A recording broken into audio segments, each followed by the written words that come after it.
ಈ ಸಭೆಯ ಕೇಂದ್ರ ಬಿಂದು ಆದಂತಹ ಇವತ್ತಾನೆ ನಿವೃತ್ತಿ ಹೊಂದಲಿರುವ ನಮ್ಮ ತಿಪ್ಪೇಸ್ವಾಮಿ ಸಾಹೇಬ್ರೆ ಹಾಗೂ ನಮ್ಮ ಎಲ್ಲ ತಾಲೂಕಿನ ನಮ್ಮ ಪಕ್ಷದ ಮುಖಂಡರುಗಳೇ ಹಾಗೂ ಕಾರ್ಯಕರ್ತ ಬಂಧುಗಳೇ,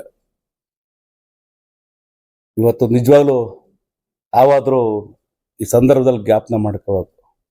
ಸತ್ಯನಾರಾಯಣ ಸಾಹೇಬರು ನಿಧನ ಹೊಂದಿದ ನಂತರ ನಮಗೆ ತಾಲೂಕಿಗೆ ತಂದೆಯಾಗಿ ನಮ್ಮ ತಾಲೂಕಿನ ನಮ್ಮ ಮುಖಂಡರುಗಳಿಗೆ ತಂದೆ ಸ್ಥಾನ ತುಂಬಿದ್ರು. ಆ ಸತ್ಯನಾರಾಯಣ ಸಾಹೇಬರು ನಮ್ಮ ತಾಲೂಕಲ್ಲಿ ಇಲ್ಲ ಎಂಬ ಭಾವನೆನೇ ನಮ್ಮನ್ನ ಮರೆಮಾಚಿದ್ರು.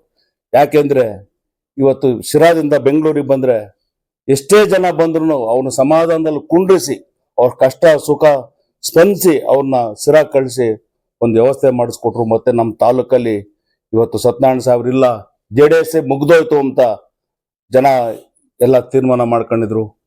ಆ ಸ್ಥಾನನ ಇವತ್ತು ನಮ್ಮ ತಿಪ್ಪೇಸ್ವಾಮಿ ಸಾಹೇಬರು ಶಿರಾ ತಾಲೂಕಿನಲ್ಲಿ JDS ಶಕ್ತಿ ಏನು ಅಂತ ಉಪಚುನಾವಣೆಯಲ್ಲೂ ತೋರಿಸಿದ್ರು. 2023ರಲ್ಲಿ ಇವತ್ತೇನಾದರೂ 60,000 ಓಟ್ ಬರೋದಕ್ಕೆ ಇವತ್ತು ಕಾರಣ ತಿಪ್ಪೇಸ್ವಾಮಿ ಸಾಹೇಬರು. ನಮ್ಮ ಕಾರ್ಯಕರ್ತನ ಎಲ್ಲ ಸಮನಾಗಿ ಕಂಡ್ರು. ಯಾವುದೇ ಸಮಾಜದ ಮುಖಂಡರುಗಳನ್ನಾಗ್ಲಿ ನಮ್ಮ ಒಬ್ಬ ಕಾರ್ಯಕರ್ತನಾಗ್ಲಿ ಎಲ್ಲ ಸಮನಾಗಿ ಜೊತೆಯಲ್ಲಿ ಕುಂಡ್ರಿಸ್ಕೊಂಡು ಅವನು ಊಟ ಮಾಡಿಸಿ ಇವತ್ತು ನಮಗೆ ಶಕ್ತಿ ತುಂಬಿದ್ದಾರೆ. ನಿಜವಾಗ್ಲೂ ನಾನಾದ್ರೂ ಹೇಳೋದಿಷ್ಟೇ, ಮತ್ತೆ ನಮ್ಮ ತಾಲೂಕಿನ ಅವ್ರು ಮರಿಬಾರ್ದು. ಜೀವನ ಇರೋವರೆಗೂ ಅವ್ರು ಎಲ್ಲೇ ಇರಲಿ ಏನೇ ಇರಲಿ ನಮ್ಮ ತಾಲೂಕಲ್ಲಿ ನಮಗೆ ಶಕ್ತಿ ಕೊಟ್ಕೊಂಡು ನಮ್ಮ ಮಾರ್ಗದರ್ಶನ ಕೊಟ್ಕೊಂಡು ನಾವು ತಪ್ಪು ಮಾಡಿದ್ರೆ ನಮಗೆ ತಿದ್ದಿ ಬುದ್ಧಿ ಹೇಳಿ ಒಂದು ಯಾವಾಗಲೂ ನಮ್ಮ ತಂದೆ ಸ್ಥಾನದಲ್ಲಿ ಇರಬೇಕು ಅಂತಲ್ಲ. ಆದ್ರೂ ನಾನು ಮತ್ತೊಮ್ಮೆ ಅವನ್ನ ಕೇಳ್ಕೊಂಡು ನಾನು ಸಾಹೇಬ್ರಿಗೆ ನಾನು ಇವತ್ತು ಮರೆಯೋಕ್ಕಾಗಲ್ಲ ನನಗೆ. ಯಾಕಂದ್ರೆ ಅಂದ್ರೆ ನಾವೆಲ್ಲ ಒಂದು ಸ್ವಲ್ಪ ಒಲ್ಟ ಮಾತಾಡಿದಾಗ ಅವರು ಕುಂಡ್ರಿಸ್ಕೊಂಡು ಬುದ್ಧಿ ಹೇಳಿ ಹಿಂಗಲ್ಲ ಹಿಂಗೆ ಅಂತ ಹೇಳೋ ನಾವು ಒಪ್ಪರು ಹೇಳ್ತಿರಲ್ವ. ನಿಜವಲ್ಲ ಕೆಲವು ಟೈಮಲ್ಲಿ ಅಂತ ಮಾರ್ಗದರ್ಶನ ಕೊಟ್ಟಿದ್ದಾರೆ ತಿಪ್ಪೇಸ್ವಾಮಿ ಸಾಹೇಬರು. ನಿಜವಾಗ್ಲೂ ಅವ್ರ ಮಾರ್ಗದರ್ಶನ ಮತ್ತೆ ಅವರು ಯಾವಾಗ್ಲೂ ಅವ್ರ ಮಾರ್ಗದರ್ಶನದಲ್ಲಿ ಹೋಗ್ತೇವೆ ಅಂತಲ್ಲ. ಅದು ನಾನು ಅದು ಹೇಳ್ತಾ ನನಗೆ ಮಾತಾಡೋಕೆ ಅವಕಾಶ ಮಾಡಿಕೊಟ್ಟಂತೆ ಎಲ್ಲರಿಗೂ ನಾನು ಹೊಂದಿಸಿ ನನಗೆ ನಮ್ಮ ಶಾಸಕರಾಗಿ 5 ವರ್ಷ ಯಶಸ್ವಿಯಾಗಿ ನಮ್ಮ ಕ್ಷೇತ್ರದ ಜನತೆಗೆ ಹಾಗೂ ನಮ್ಮ ಪಕ್ಷದ ಎಲ್ಲ ಮುಖಂಡರಿಗೂ ಕಾರ್ಯಕರ್ತರಿಗೂ ತುಂಬ ಆತ್ಮೀಯವಾಗಿ ಸ್ಪಂದನೆ ಮಾಡ್ಕೊಂಡ್ಬಂದು ನಮ್ಮೆಲ್ಲ ಕಷ್ಟ ಸುಖಗಳಲ್ಲಿ ಭಾಗಿಯಾಗಿ ಕೆಲಸ ಮಾಡಿದಂಥ ಸನ್ಮಾನ್ಯ ತಿಪ್ಪೇಸ್ವಾಮಿ ಸಾಹೇಬ್ರವರ 5 ವರ್ಷ ಅಧಿಕಾರ ಇವತ್ತು ಅಂತ್ಯಗೊಳ್ಳುವ ಸಂದರ್ಭದಲ್ಲಿ ನಾವೆಲ್ಲ ಇವತ್ತು ಅವ್ರಿಗೆ ಅಭಿನಂದನೆ ಸಲ್ಲಿಸಕ್ಕೆ ಬಂದಿದ್ದೀವಿ.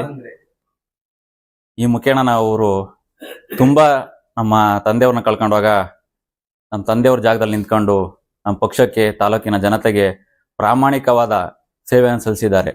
ನಾನು ನೋಡಿದಂಥ ಮಟ್ಟಿಗೆ ಶಿರಾ ತಾಲೂಕಿಂದ ಯಾರೇ ವಿಧಾನ ಪರಿಷತ್ ಸದಸ್ಯರಾದ್ರೂ ಸಮೇತ ಇಷ್ಟೊಂದು ಜವಾಬ್ದಾರಿಯುತವಾಗಿ ಯಾರೂ ನಡ್ಕೊಂಡಿಲ್ಲ ಅಂತ ನನ್ನ ಒಂದು ಭಾವನೆ. ಅಂತ ಒಬ್ಬ ಸರಳ ಜೀವಿಯನ್ನ ನಾವು ಇವತ್ತು ನೆನೆಸ್ಕೋಬೇಕು. ಯಾಕೆಂದ್ರೆ ಒಬ್ಬ ದೇಶದ ಪ್ರಧಾನಮಂತ್ರಿ ಆದಂಥವ್ರ ಜೊತೆ ಒಡನಾಟ ಇಟ್ಕೊಂಡು ಅವ್ರ ಕುಟುಂಬದಲ್ಲಿ ಒಬ್ಬರಾಗಿ ಸೇವೆ ಸಲ್ಲಿಸ್ಕೊಂಡ್ ಬಂದಿದ್ದಾರೆ. ಹಾಗಾಗಿ ನಮ್ಮ ಪಕ್ಷದಿಂದ ಹಾಗೂ ನಮ್ಮ ಶಿರಾ ತಾಲೂಕು ಕಡೆಯಿಂದ ಇವತ್ತು ನಾವು ಅವ್ರಿಗೆ ಹೃದಯಪೂರ್ವಕವಾಗಿ ಅಭಿನಂದನೆ ಸಲ್ಲಿಸ್ತೀವಿ. ವಿಧಾನ ಪರಿಷತ್ನ ಶಾಸಕರಾಗಿ ತಮ್ಮ ಸುದೀರ್ಘ ಅಧಿಕಾರವನ್ನ ಇಂದಿನವರೆಗೂ ಅನುಭವಿಸಿದಂತಹ ಮತ್ತೆ ಜನತಾದಳ ಪಕ್ಷದ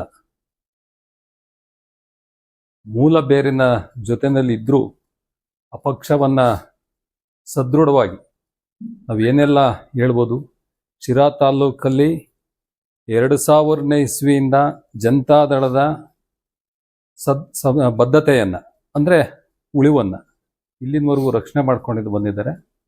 ಅದ್ರ ಜೊತೆಯಲ್ಲಿ ಇಡೀ ರಾಜ್ಯದಲ್ಲಿ 224 ಕ್ಷೇತ್ರಗಳ ಕಾರ್ಯಭಾರದ ಒತ್ತಡದ ಜೊತೆಯಲ್ಲಿ ಮತ್ತೆ ದೇವೇಗೌಡರು, ಕುಮಾರಸ್ವಾಮಿ ಅವರು, ರೇವಣ್ಣವರು ಈ 3 ಜನದ ಮಾತುಗಳ ಒತ್ತಡದ ಜೊತೆಯಲ್ಲೂ ಶಿರಾದಲ್ಲಿ ಇರ್ತಕ್ಕಂಥ ಕಾರ್ಯಕರ್ತರನ್ನ ಇಲ್ಲ ನಾವು ರಕ್ಷಣೆ ಮಾಡಲೇಬೇಕು.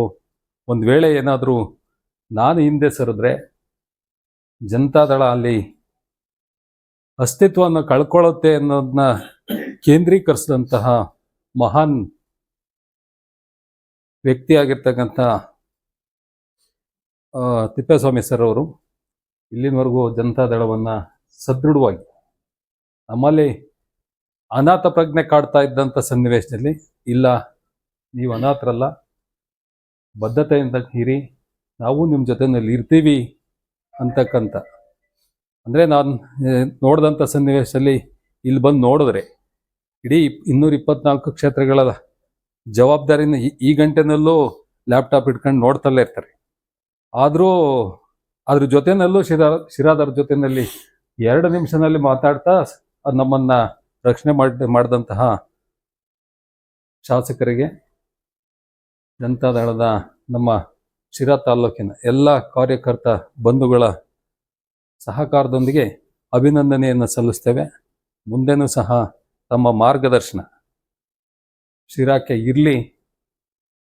ನಮ್ಮಿಂದ ಏನಾಗುತ್ತೆ ಅದನ್ನು ರಕ್ಷಣೆ ಮಾಡ್ಕೊಂಡು ಹೋಗ್ತಕ್ಕಂಥ ಒಂದು ಜವಾಬ್ದಾರಿಗೆ ನಾವು ನೀವೆಲ್ಲಿ ಏನು ಹೇಳಿದ್ರು ಅದಕ್ಕೆ ನಾವೆಲ್ಲ ಚಿರಋಣಿ ಆಗಿರ್ತೇವೆ ಅಂತಕ್ಕಂಥ ಮಾತನ್ನು ಈ ವೇದಿಕೆಯಲ್ಲಿ ಹೇಳ್ತಾ ನನ್ನ ಮಾತನ್ನು ಮುಗಿಸ್ತೇನೆ.